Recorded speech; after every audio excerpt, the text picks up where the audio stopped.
The two main UN involvements, other than UNESCO, which is obviously the center of this, but the UN qua UN, one was the decision in the Mali operation to include protection of sorts as part of the mandate for the peacekeeping operation there for a short time. Second of all, some of the follow-up work in Kosovo involved NATO forces, which were operating kind of under a UN flag, but this has not been a preoccupation at all of the UN. My effort in the Getty book and elsewhere was to try to link it to basically the responsibility to protect and international humanitarian law, because the argument there is if you're interested in heritage, you protect people. If you're interested in people, you protect heritage. Yeah. So that's the argument in the book and elsewhere. Mhm. That's very interesting. So you say that the UN, its role in the preservation of culture during conflicts has been quite limited. Yes, I mean the politics of trying to get the Security Council to do anything. Um, I've been publicized here of late, but that's been the case for quite a long time. Paying for these operations, trying to figure out what it is um, they're going to do. And in fact, I was quite surprised because I thought the addition of heritage protection was an important part of the mandate in Mali. And since one of the principles of peace operations is keeping good relations with the local population, I thought this was a sensible addition. When I interviewed the force commander, who was a Dane, and interviewed some people in New York, I was taken aback by the extent to which they said, "Oh, this is just fluff. This doesn't really do anything. The pressures on us and the sort of the financial constraints are such that this is really the last thing we need to do." Um, so that's the only time it's been officially in a mandate, and it doesn't seem that there are many people in New York who are enthusiastic about extending it elsewhere. Interesting. So it's not the application of it, it's just the fact that it's not even happening. It's not even getting approved, right? That's right. So Yeah. it disappeared from the Mali mandate. Um, the other link, of course, is the Security Council's concern with counterterrorism. And since there's a link between financing terrorist activities and exporting everything from oil to artifacts, if you can sell them, there's an interest in the Security Council, at least at a rhetorical level, of linking heritage and counterterrorism. So that makes it a more serious argument, actually, because everyone takes terrorism seriously if you're in a government ministry or if you're in the Defense Department. So that there is, I think, a link there, but still, this is not front and center at all. Hmm. And so what about like UNESCO, right? I've heard, about UNESCO trying to protect culture, or is it just the same as the Security Council in the protection of No, no. culture? I mean, UNESCO's the mandate. This is central to UNESCO's mandate. Mhm. In the book, if you take a look at the essay on Mali,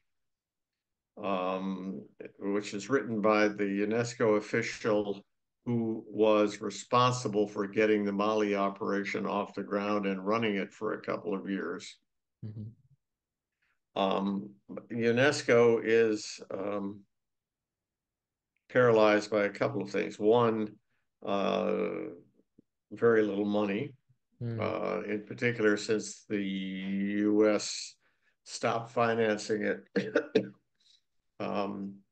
It's now come back, but there are huge arrears. They're running left and right for resources.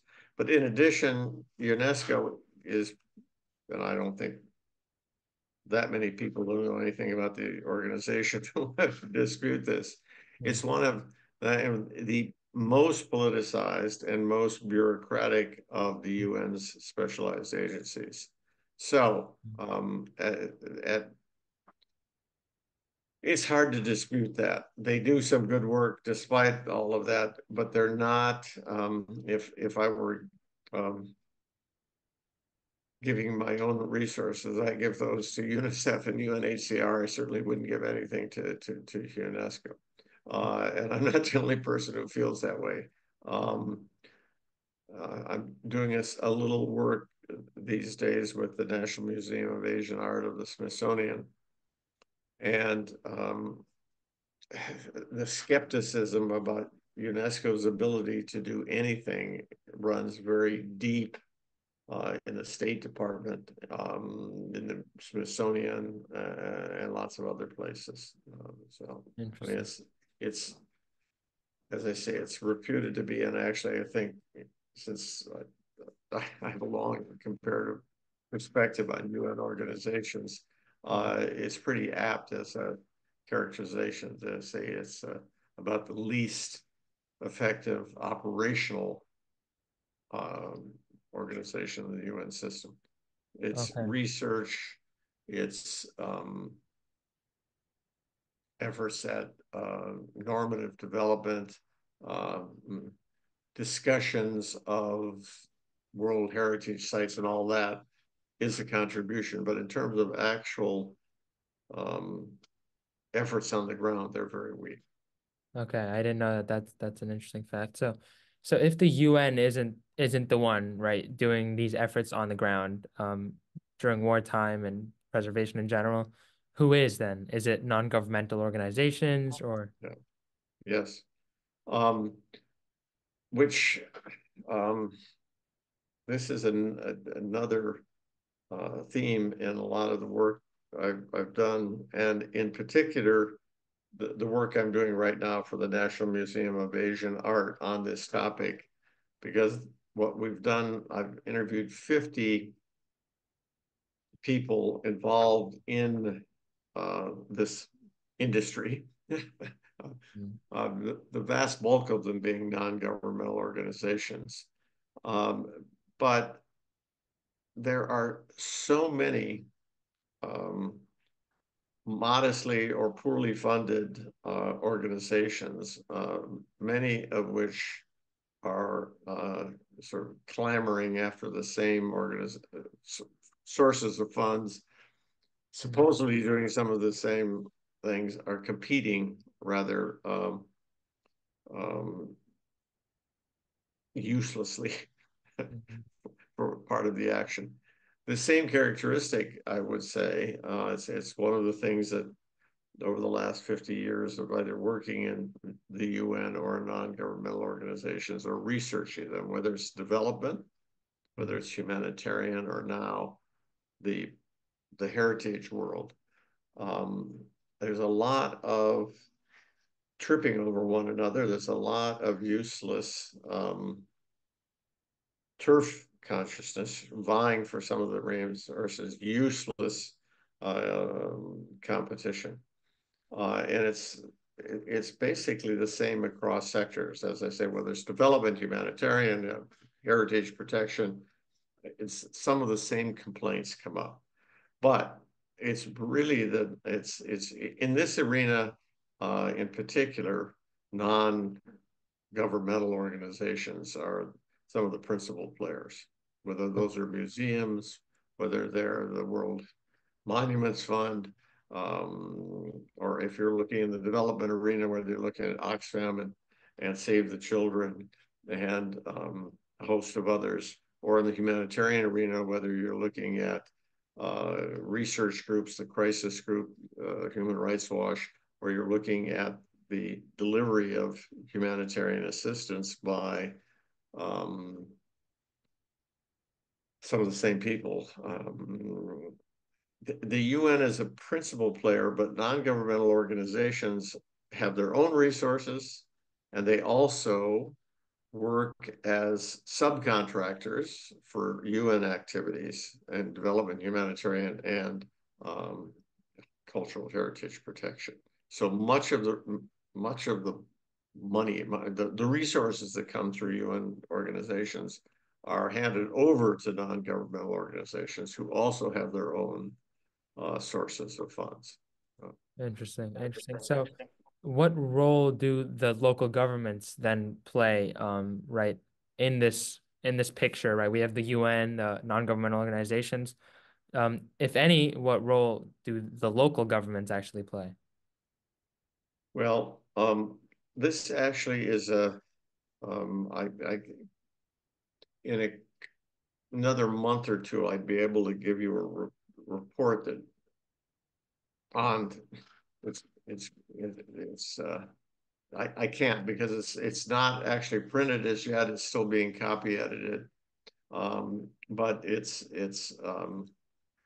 deals with many of these issues. And one of the main themes there, of course, is the importance of local capacity building, which no one does very well, which everyone agrees needs to be done and done more. And not ironically, I would say, but somewhat predictably, um, the poorer the country, the more acute are the problems of not having enough or well-trained local staff, many of whom then leave with the chance for alternative employment anywhere else on the planet or with a non-governmental Yeah. organization working in their own country because they get paid more, it's more secure, etc. So the role of local governments is should be front and center. It is front and center. It's probably the number one recognized a problem which doesn't lend itself very easily to any rapid solution. So. Okay, yeah, that and then one final question. I know, we don't have much time left, but one final question I would have, and if you know anything about this as well, because I understand this might not be your expertise, but what is the situation like in the Middle East, right? Specifically regarding, cultural preservation during wartime in the actual Middle East, if you know anything about that. No, I haven't done any. My field work has been elsewhere. Mm. Um, the yeah, the market for movable heritage, artifacts, books, etc. Um, pilfering everything from the museums in Yemen to ancient Egyptian artifacts. I mean, the trafficking in these materials has been going on for centuries, and certainly for the last century. Um, I don't know, Gaza doesn't really involve any significant older heritage. It involves a lot of awful human costs. The war in Yemen has probably the one that's brought the most serious damage. With I suppose Syria somewhat in the same. I mean, the damage in Syria and Yemen have been both to immovable as well as movable heritage.